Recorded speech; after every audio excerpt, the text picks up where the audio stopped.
I am Marcus, 30 years old, and until 3 weeks ago, I was the perfect eldest son who never said no. Then my parents demanded I give all my savings, $80,000, to fund my sister Emma's crazy business idea. When I refused, their words hit like bullets. "How dare you be so selfish with your sister?" I didn't fight back. I just left. This morning I finally checked my phone to find 6 desperate calls waiting. If you're watching this on your phone, hit that subscribe button and tell me where you would run if family pressure got too heavy. My story might show you why sometimes leaving is the only way to make them understand. Growing up in a quiet suburb of Denver, I learned fast that being the oldest kid meant one thing. I was everyone's helper. Our yellow house with the white fence was where I first saw that Emma and I lived by totally different rules. My parents, both nurses at the county hospital, made it crystal clear what they expected from me as the big brother. "Marcus, you need to show Emma how it's done," became my daily soundtrack, starting when I was 8 and Emma was 5. While other kids spent weekends playing video games or riding bikes, I was folding laundry, cooking dinner, and making sure Emma did her homework. "Why do I have to clean the garage while Emma gets to watch cartoons?" I asked my dad one Saturday when I was 13. He barely looked up from his newspaper. "Because you're older and need to learn how to be responsible. Your sister is still just a kid." This same pattern happened over and over. When I wanted to join the soccer team in 7th grade, my parents said it would take away from my study time. But just 1 year later, they signed Emma up for expensive art classes, driving her to lessons twice a week even when they were tired from work shifts. Our rooms told the whole story without words. Mine had a small desk, basic bed, and shelves filled with school books my parents said would help me get into college. Emma's room got new furniture every birthday with colorful posters, art supplies everywhere, and even her own computer when she turned 11. When I asked for similar things, the answer was always the same. "We can't afford extras right now, Marcus. You need to focus on practical things." By middle school, the differences became even more obvious. I worked weekends at the neighbor's yard, saving every dollar for college while helping pay for groceries. Emma got money for movies and shopping without doing any chores. She spent Saturdays at friends' houses while I split my time between homework and house cleaning. My 13th birthday is burned into my memory forever. I had hoped for a small party with my friends from school. Nothing fancy, just pizza and cake. The day came and my parents announced we had to go to Emma's school art show instead. "We'll celebrate your birthday tomorrow," my mom said, not seeing how crushed I felt. My birthday cake ended up being a leftover cupcake from the school cafeteria, eaten at midnight when we got home after celebrating Emma's blue ribbon at her favorite restaurant. "You're practically a teenager now," my dad explained when he saw my sad face. "Surely you understand these art opportunities are super important for your sister's future." The high school years made everything even more clear. Despite keeping straight A's and volunteering at the local animal shelter every weekend, my parents pushed me toward boring subjects. "Creative writing is just for fun, not a real job," my mom lectured when I mentioned wanting to study journalism. "Engineering will give you a stable income." Emma, meanwhile, was told to follow her heart and explore her artistic side. My parents spent thousands on summer art camps for her while I worked extra hours at the grocery store to buy my own school supplies. "Your sister is special," my dad explained during one heated discussion. "She has an artistic gift that needs support. You've always been more practical and independent." The funny thing was that I never got the chance to be anything else. Despite everything, I loved my family deeply.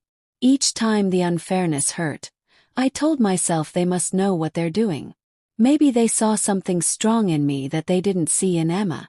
Maybe someday they would notice all my hard work and dedication. I did well in the engineering program they chose for me at Colorado State, graduating with honors while working 25 hours weekly to avoid student loans. At my graduation dinner, my parents raised their glasses to Marcus, always dependable and smart. It felt more like they were thanking a helpful robot than celebrating their son's success. Especially when they added, "Now you'll be able to build a good career and help the family when we need it." Looking back, I realize those words warned me about everything that would eventually tear our family apart. But at 22, still hoping for their approval, I just smiled and nodded, not knowing how those expectations would force me to choose between my dreams and their demands. The 4 years after college were crazy busy with 12-hour workdays, weekend technical courses, and brief evenings spent doing laundry and grocery shopping. While my college friends posted pictures from beach vacations and ski trips on Instagram, I was building something more lasting: freedom. My entry-level job at Mountain Engineering was tough but taught me valuable skills. I arrived at 7 each morning, prepared project reports before the senior engineers showed up, then spent my days in client meetings and design work. 2 evenings weekly, I rushed from the office to certification classes, often eating dinner from fast food places between work and school. "You're going to burn yourself out," warned Jake, a coworker who became one of my best friends. "When did you last do something just because it was fun?" I couldn't remember. The few times I allowed myself to relax, guilt followed immediately. Every hour not working or studying felt like I was betraying my goals. Independence had become my obsession after years of feeling like I owed my family everything. I wanted to prove something not just to them but to myself. By 26, I had finished my certifications, earned 3 promotions, and saved enough for a down payment on a small 2-bedroom house in a quiet Denver neighborhood. The place was only 900 square feet, but every inch belonged to me. I painted the walls bright colors, built bookshelves for my growing collection of mystery novels, and bought a used guitar to restart my love of music that had been forgotten during my busy childhood years. My money habits were super strict.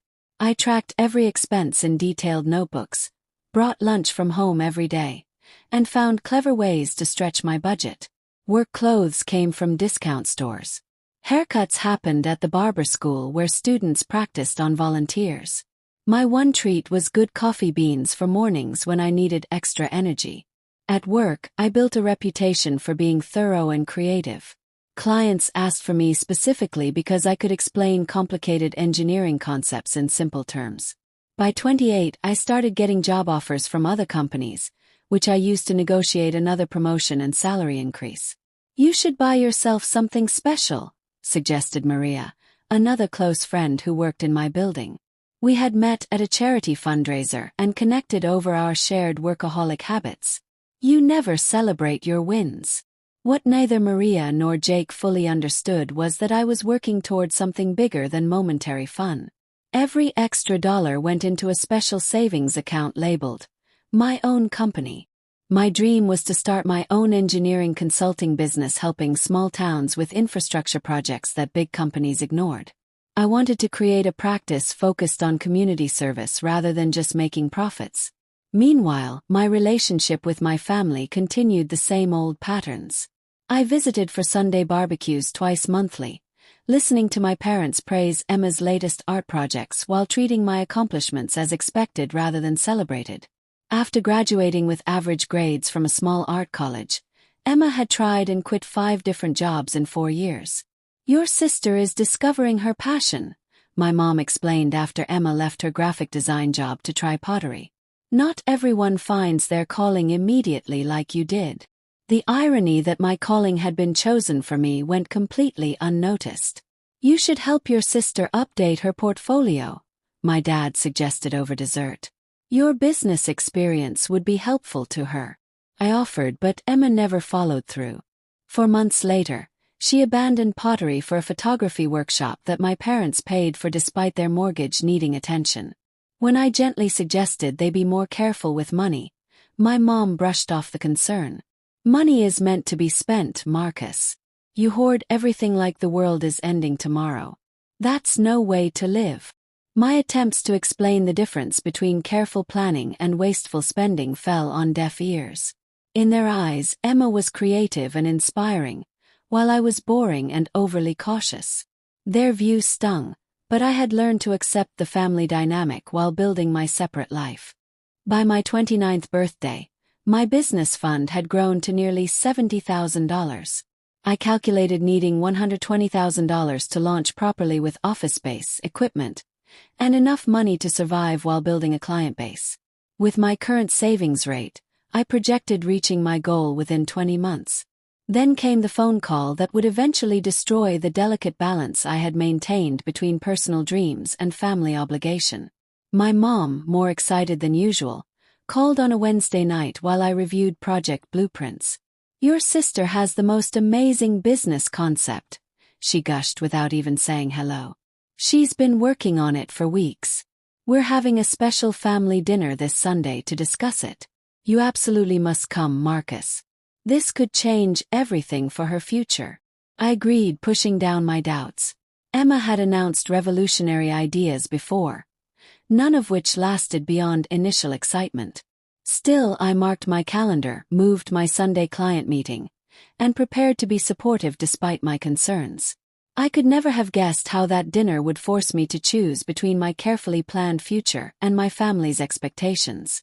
Nor could I have predicted that within 2 weeks I would be living in a different city with my phone turned off, cutting all ties with the people who were supposed to love me for more than what I could give them. The familiar smell of my mom's famous lasagna filled the house when I arrived that Sunday evening, exactly at 5:30 as requested.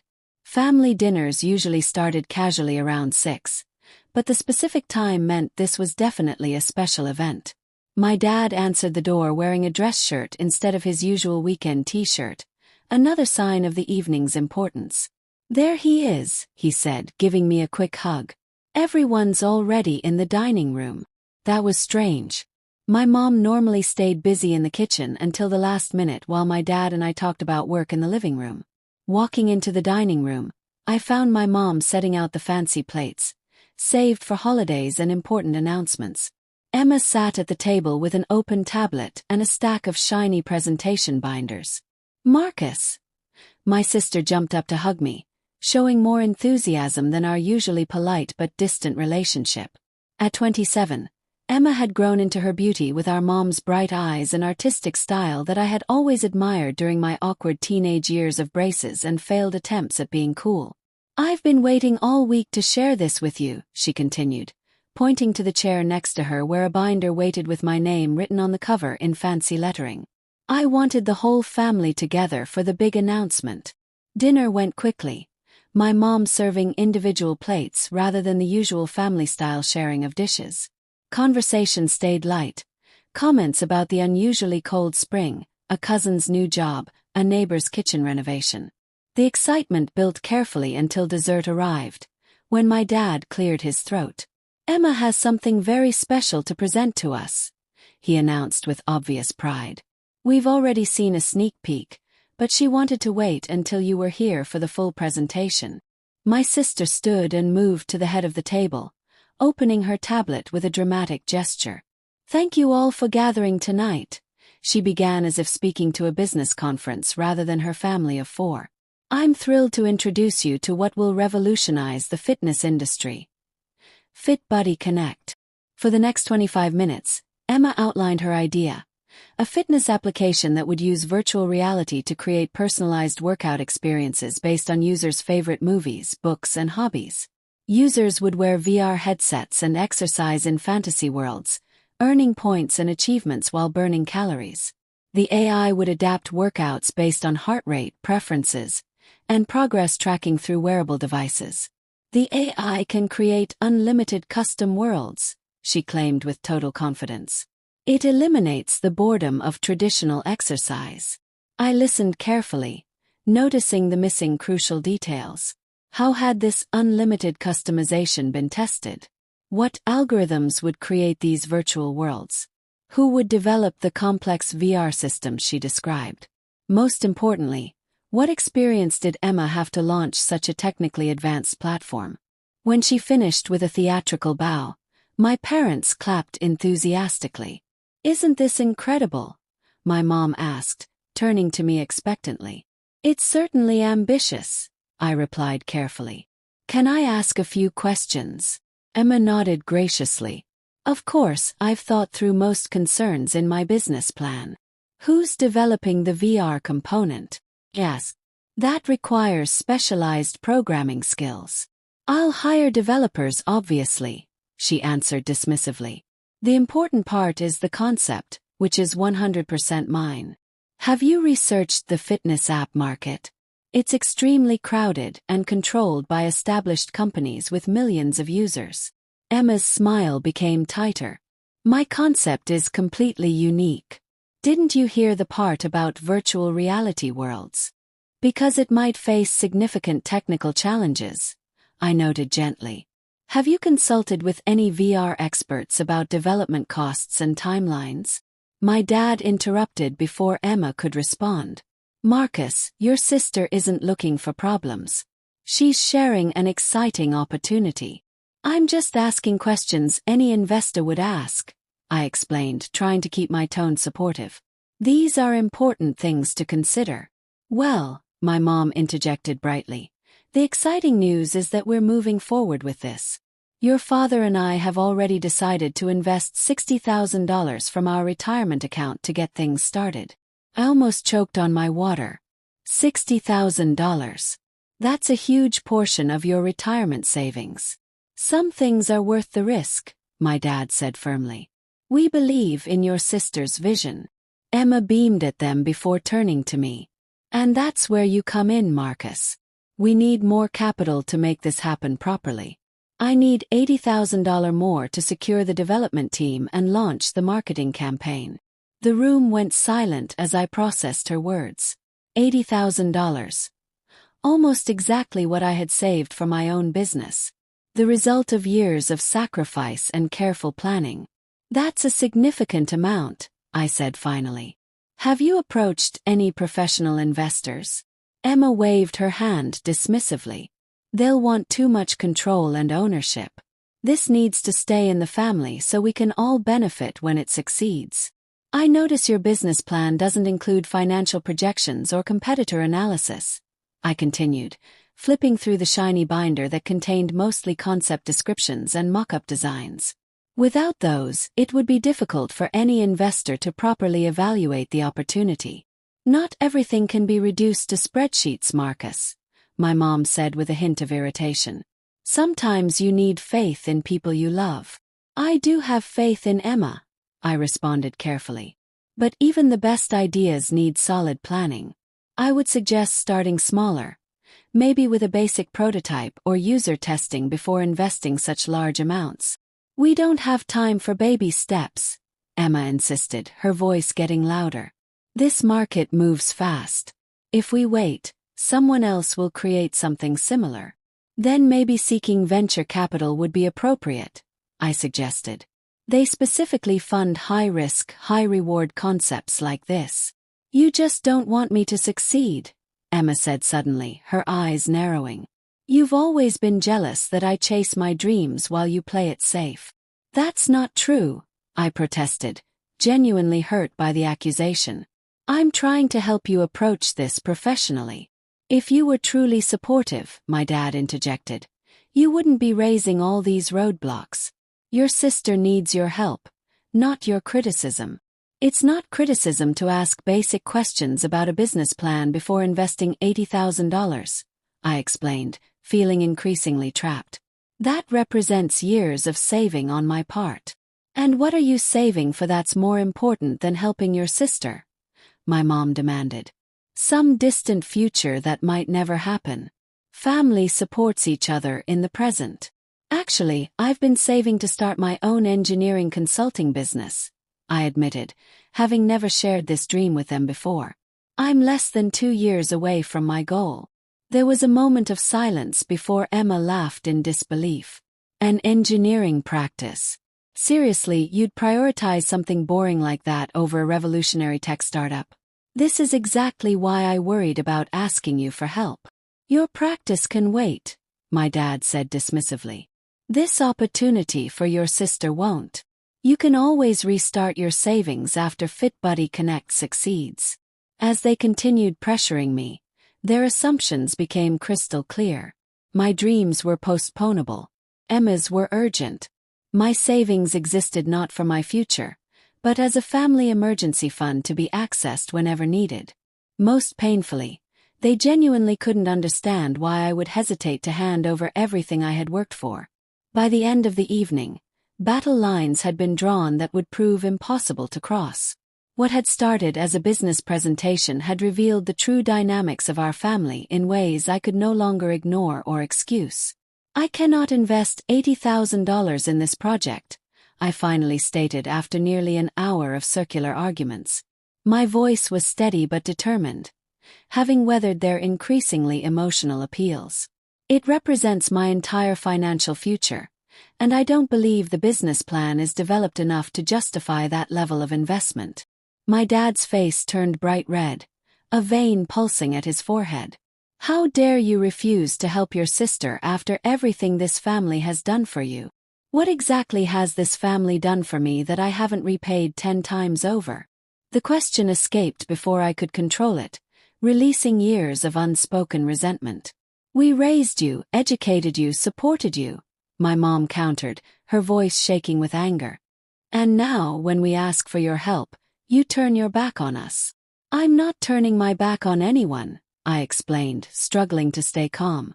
"I'm simply saying this particular investment doesn't make financial sense. I'd be happy to help Emma develop a more detailed business plan, connect her with proper investors, or contribute a smaller amount to prototype development." "A smaller amount?" Emma scoffed. "Like what, a few thousand? That won't even cover the initial programming work." "Maybe that suggests the concept needs more development," I suggested. "Starting smaller would let you test ideas before committing massive resources." "There you go again, always thinking small," my dad interrupted. "Your sister thinks big. That's why she'll be successful while you count pennies for the rest of your life." Each word hit like a physical punch, confirming what I had long suspected. In their eyes, my financial responsibility was a character weakness rather than a strength. My careful planning was evidence of limited imagination, not smart foresight. "You've always been selfish, Marcus," my mom added, her voice getting colder. "Always keeping track, always holding back." "Selfish," I repeated, genuinely shocked. "I started working at 15 to help with household expenses. I chose the college and major you wanted.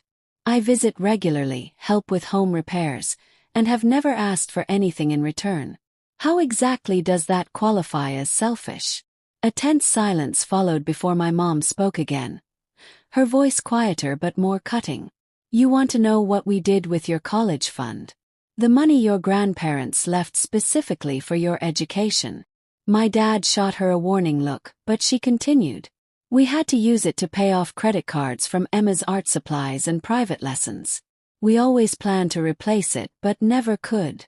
That's why you had to take student loans while Emma went to college debt-free." The revelation hit like a lightning bolt, illuminating decades of family dynamics in one blinding moment. Money that had been specifically designated for me had been redirected to my sister without my knowledge, while I worked multiple jobs to minimize the loans I now understood had been completely unnecessary. "I see," was all I could manage, my mind racing to reprocess 30 years of family history. "We did what we had to do," my dad defended. "Emma needed those opportunities. She's always been the one with the bright future in this family." The room fell completely silent. Had he realized what he had just said? I looked at my sister, expecting maybe a hint of embarrassment or discomfort at such an obvious statement of favoritism. Instead, I found her smirking slightly, a look of satisfaction in her eyes. In that moment, something fundamental shifted inside me. All the years of telling myself it was my imagination, that my parents didn't really favor Emma, that my contributions were valued even if rarely acknowledged, collapsed under the weight of undeniable truth. I had never been, nor would I ever be, an equal member of this family. Memories flooded through my mind. Birthdays forgotten, achievements minimized, sacrifices expected rather than appreciated. The constant message, subtle but persistent. Emma matters more, Emma deserves more, Emma is more. And now they expected me to sacrifice my dream, the independent future I had worked tirelessly to build, to fund another of her impulsive ventures. Not as a carefully considered investment, but as an obligation, my refusal evidence of moral failure rather than financial wisdom. "I need to leave," I said quietly, gathering my keys and the untouched business proposal. "That's it. You're just walking away, my mom demanded. We're not finished discussing this. Yes, we are, I replied with a calm that surprised even me. There's nothing more to discuss. I will not be investing in FitBuddy Connect. You've always abandoned your sister when she needed you most, my dad accused.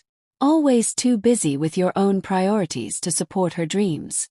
And you've always abandoned me in favor of hers, I responded without anger, stating it as simple fact rather than accusation. The difference is that I've stopped expecting anything different. I stood up, picked up my jacket, and walked out of the dining room without another word. No one followed me to the door. No one called after me as I stepped into the cool evening air. The silence behind me spoke volumes about where I truly stood in the family hierarchy.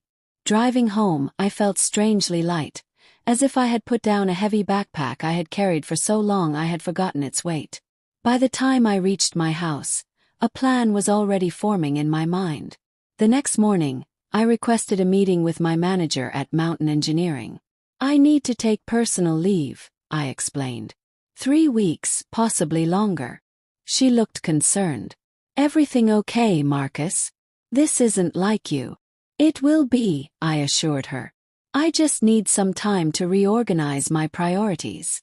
That afternoon, I contacted a real estate agent in Austin, a city I had visited once for a technical conference and had been immediately drawn to. The agent emailed property listings within my budget by evening. I spent the night researching neighborhoods, job opportunities, and the logistics of long-distance moving. By Wednesday, I had submitted rental applications for 4 apartments and begun reaching out to engineering firms in Austin.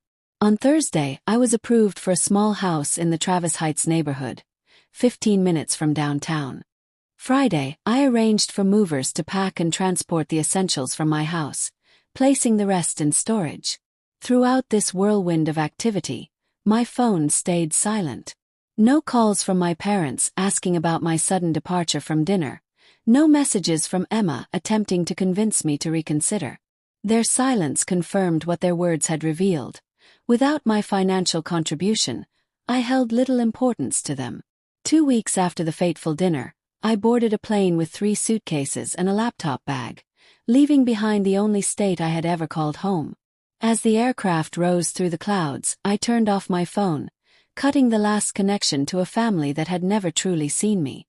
Austin welcomed me with typical Texas heat, as if embracing me into my new beginning. My rental house was smaller than my Denver home, just 800 square feet with a tiny kitchen and a view of oak trees, but it represented something priceless. Freedom from expectations that were never mine to begin with. The first few days passed in a practical whirlwind of furniture deliveries, grocery runs, and learning the public transportation system. I kept my phone powered off, extending my self-imposed isolation from everyone from my previous life except Jake, whom I emailed from my laptop using a newly created account. I needed a complete fresh start, I wrote, providing my new address but asking him not to share it. I'll be in touch when I'm ready, but for now I need space to figure things out. My loyal friend responded with characteristic understanding. Take all the time you need. Your family has used your kindness for years. Just let me know you're safe once in a while. With the basic necessities established, the reality of my situation began to sink in during the 3rd week. Sitting at a small coffee shop near Lady Bird Lake, watching kayakers paddle across the water beneath a brilliant blue sky, I allowed myself to fully process the magnitude of what I had done. I hadn't just left my family after an argument. I had uprooted my entire life, abandoned a successful career path, and moved to a city where I knew absolutely no one. Fear battled with excitement as I sipped overpriced coffee and watched strangers walk by. Had I overreacted? Should I have tried one more conversation before such a drastic step? Then I remembered my dad's words. Emma has always been the one with the bright future in this family. 30 years distilled into a single clear statement of where I stood in the family pecking order. No, I hadn't overreacted. I had finally reacted appropriately after decades of minimizing, excusing, and accepting behavior that constantly diminished me. Mind if I join you? This place is packed. I looked up to find a man about my age, gesturing to the empty chair across from me. With sandy brown hair and friendly eyes. He balanced a coffee mug and a messenger bag carefully. "Please go ahead," I replied, welcoming the distraction from my thoughts. "Thanks. I'm David, by the way. I live in the duplex down the street from you. The green one with the bicycle on the porch." "That's me. I just moved in 3 weeks ago." "I'm Marcus." "Colorado accent?" he asked, settling his things. "Is it that obvious? My sister lives there." "I recognize the mountain twang," he said with a grin. "New job bring you south?" "New life actually," I answered, surprising myself with the honesty. I needed a major change. Something in my tone must have communicated more than my words because he nodded with unexpected understanding. Sometimes a geographic reset actually works. Austin's good for reinvention. Nobody judges your past here. That brief encounter grew into my first Austin friendship. David, a freelance web designer who worked from home, became my informal guide to the city, showing me neighborhood taco trucks, hidden swimming holes, and quiet parks where we could watch the sunset with takeout barbecue balanced on our knees. "You know, you've never mentioned your family," he observed one evening as we watched the sky turn from gold to purple over the downtown skyline. "That's intentional," I replied. "Fair enough," he said, not pushing further. "Found work yet?" I had submitted applications to several engineering firms but hadn't heard back yet. "Not yet. I have interviews scheduled next week." "No rush, right?" Sounds like this move was about more than just employment. He was absolutely right. For the first time since high school, I had given myself permission to pause, to evaluate what I truly wanted rather than what was expected of me. I spent mornings exploring my new neighborhood, afternoons reading books I had never had time for, and evenings writing in a journal, documenting thoughts and feelings I had suppressed for years. "I don't even know who I am when I'm not being responsible for everyone else," I wrote one night. "What do I actually enjoy? What matters to me beyond meeting obligations and saving for some future that keeps getting delayed?" These questions had never seemed important before. My identity had been so completely defined by duty and responsibility that considering my own preferences felt almost selfish. Yet gradually I began discovering simple truths about myself.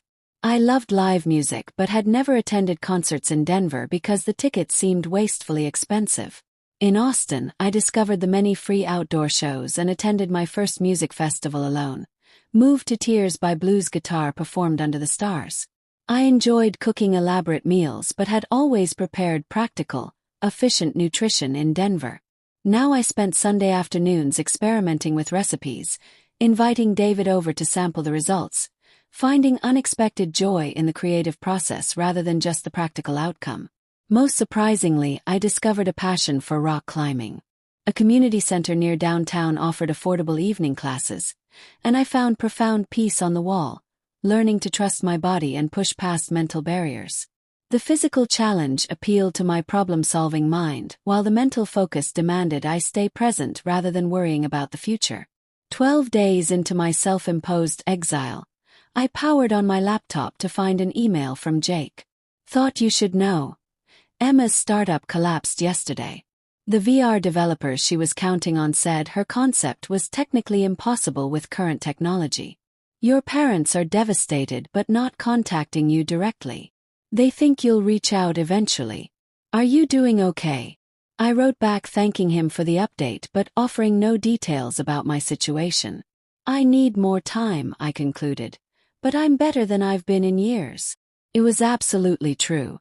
Despite the lingering sadness and anger, I felt lighter than I had in decades. Without the constant pressure to prove my worth through sacrifice and service, I was discovering parts of myself long buried under obligation and expectation. The following day brought unexpected professional news. An offer from Lone Star Engineering Solutions, a boutique firm specializing in sustainable infrastructure for small communities. The position offered slightly less money than my Denver role but provided greater creative freedom and aligned perfectly with my long-term goals of opening my own practice. We were impressed by your focus on community impact rather than just profit margins, the hiring manager explained during our call. When can you start? Next Monday. I replied without hesitation, ready to build the professional aspect of my new life. That evening, as I celebrated with takeout tacos in my tiny house, I felt a pang of guilt about my continued silence toward my family. 3 weeks had passed without contact. Did that make me the selfish person they had accused me of being? Was I punishing them by disappearing?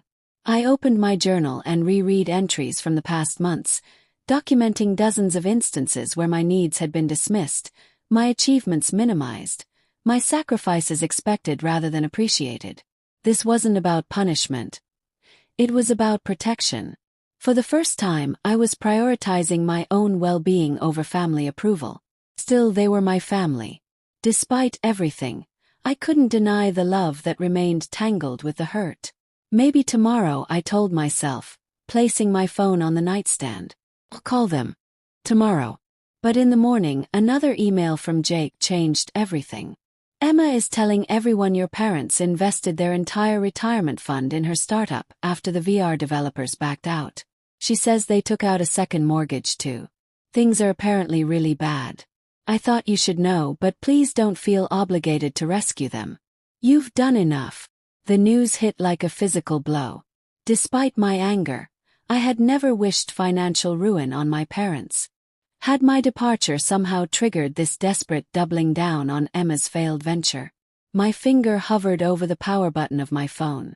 3 weeks of silence. What would I find when I turned it on? Part of me wanted to maintain the boundary I had established, to protect the fragile new self I was discovering. Another part recognized that regardless of past hurts, a family crisis might require my attention. With a deep breath, I pressed the button, watching as the screen illuminated and notifications began appearing. 6 missed calls, all from family members. 6 voicemails waiting to be heard. Whatever they contained would determine whether my new beginning in Austin was truly a fresh start or merely a temporary escape from patterns too deeply ingrained to break. The phone vibrated continuously as text messages, voicemails, and missed call notifications flooded in. I set it on the kitchen counter, watching it buzz against the wooden surface like some angry insect, and waited for the digital storm to subside. When silence finally returned, I poured myself a glass of water, sat at my small dining table, and prepared to confront whatever awaited. 6 voicemails, chronologically ordered, telling a story through their timestamps alone. The first arrived 4 days after I left, the most recent just this morning. I pressed play on the first message and heard Emma's voice, angry and accusatory. "Marcus, where are you? Nobody can reach you. Your work says you took leave. Are you seriously hiding because we asked for your help? The developers are getting cold feet because we don't have enough funding. This is your fault. Call me back right now." No concern for my well-being. No acknowledgement that I might have had legitimate reasons for distance. Just blame and demands, as if my primary value was financial contribution to her venture. I deleted the message and moved to the next. My mom's voice came through, her tone a practiced blend of worry and guilt manipulation. "Marcus, honey, we haven't heard from you in over a week. We're getting worried sick. I know things got heated at dinner, but family disagreements happen. Please call us and let us know you're safe. Your sister really needs your support right now with her business. Call us, please." Again, the underlying message was clear. Whatever my feelings, they were secondary to Emma's needs. I continued to the third message from my dad. "This disappearing act is childish and irresponsible, Marcus. You have obligations to this family. Your sister's business partners are asking questions about funding, and we told them you would be contributing. Now we look foolish. This silent treatment needs to end. Call your mother. She's worried sick." I took a deep breath, reminding myself that his perspective had been shaped by decades of family dynamics we all participated in. Still, his words stung. Childish, irresponsible. The only time I had ever prioritized my needs over family expectations, and these were the labels applied. The fourth message marked a shift in tone. Emma again, but subdued, her voice lacking its usual confidence. "Marcus, I don't know if you're getting these messages. I need to talk to you. The developers backed out yesterday. They said the concept was technically impossible and would cost millions to develop properly. You were right about everything. I should have listened. Please call me. I don't know what to do now." A knot formed in my throat. Despite everything, I took no pleasure in being right. I could hear the fear beneath my sister's words, the unfamiliar territory of failure she had rarely been allowed to experience. The fifth message sent ice through my veins. My mom, her voice trembling and desperate. "Marcus, please call us. Your father had chest pains last night. The doctors say it wasn't a full heart attack, but he's in the hospital for observation. We've lost everything. The retirement money is gone and we might lose the house. I don't know what to do. We need you. Please come home." My hand shook as I pressed play on the final message, recorded just this morning. Emma again, her voice breaking repeatedly. "Bro, I really messed up. After the developers backed out, I convinced Mom and Dad to put up the house as collateral for a business loan. Now the bank is threatening foreclosure. Dad blames me. Mom can't stop crying. They're fighting constantly. I never meant for this to happen. I thought the app would work. I thought I finally had something that would make everyone proud. Please help us. You're the only one who knows how to fix financial problems. We'll listen this time, I promise." I set the phone down and walked to the window, staring out at the oak trees that had become strangely comforting in their steadiness and simplicity. The messages revealed a familiar pattern. Crisis, blame, then desperate appeals for rescue. Only this time, the stakes were drastically higher than ever before. My first instinct was to book an immediate flight to Denver, empty my savings, and try to salvage what remained of my parents' retirement and home. The pull of responsibility, ingrained since childhood, tugged powerfully. I was the reliable one, the fixer, the responsible son who sacrificed his needs for family harmony. But something had changed in me during these 3 weeks of separation. I could see the pattern with clarity that had previously eluded me. If I rushed in now with financial rescue, nothing would fundamentally change. The same dynamics would persist. Emma taking risks without consequences, my parents enabling her while expecting me to provide the safety net, all of us trapped in roles assigned decades ago. I picked up my phone and called the hospital my mom had mentioned in her message. After navigating the automated system and providing my father's information, I spoke with a nurse on his floor. "He was admitted with chest pains 3 days ago," she confirmed. "But his cardiac enzymes came back normal, and the stress test showed no blockages. The doctor is likely to release him this afternoon with medication for high blood pressure and recommendations for stress management." Relief washed over me. While my father's condition was certainly serious, it wasn't the life-threatening crisis my mom's message had implied. With that immediate concern addressed, I called Jake. "Can you discreetly find out how bad their financial situation really is?" I asked after explaining the voicemails. "I can try," he offered. "My buddy works at Mountain West Credit Union. He might be able to give general information without specifics." 2 hours later, Jake called back.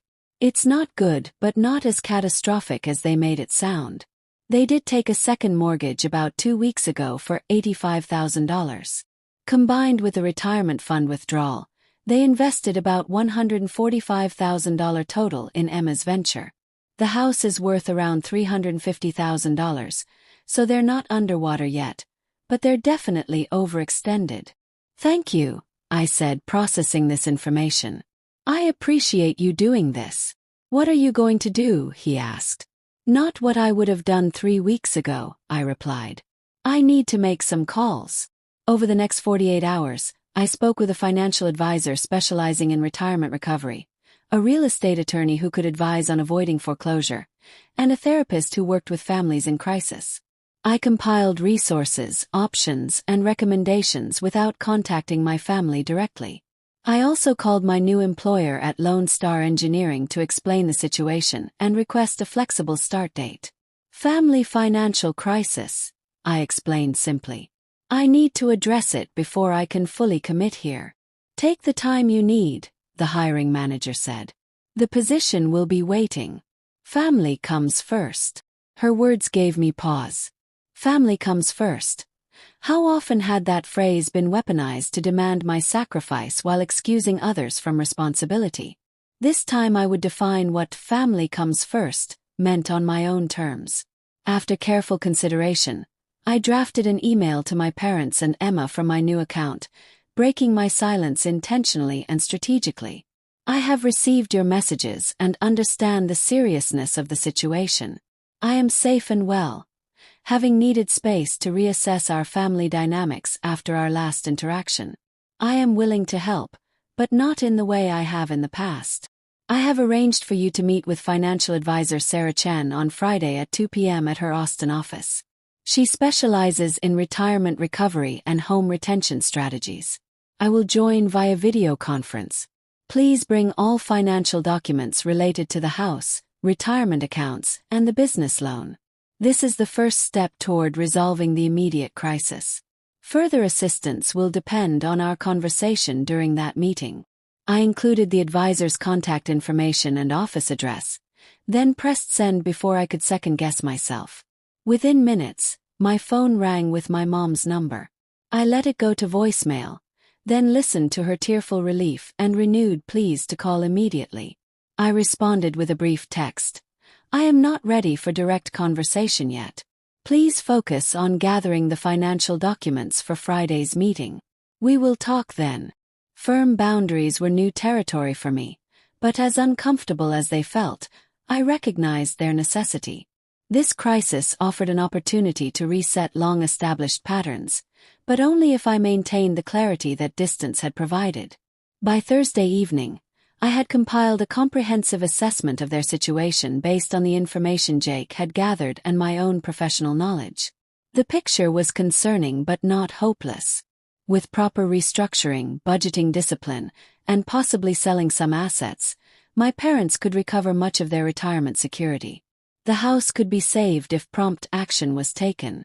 The real question wasn't whether I could help them navigate this financial crisis. I could, and part of me wanted to. The question was whether doing so would perpetuate the unhealthy dynamics that had defined our family for decades, or whether this crisis might become a catalyst for meaningful change. Friday's meeting would determine whether my family truly wanted my help and guidance, or merely my money and compliance. It would also reveal whether I had truly changed, or if I would fall back into familiar patterns of self-sacrifice to maintain peace. As I prepared for bed Thursday night, I realized that regardless of the outcome, I had already achieved something significant. I had broken a lifelong pattern of automatic response to family demands. Whatever happened next, that represented growth I was unwilling to surrender. Have you ever had to walk away from a relationship to gain perspective? What boundaries have you set that changed everything? Share your experience in the comments below. And don't forget to subscribe if this story resonated with you. Thank you for listening to my journey from obligation to empowerment. Remember, you deserve to be valued for who you are, not just what you can provide for others.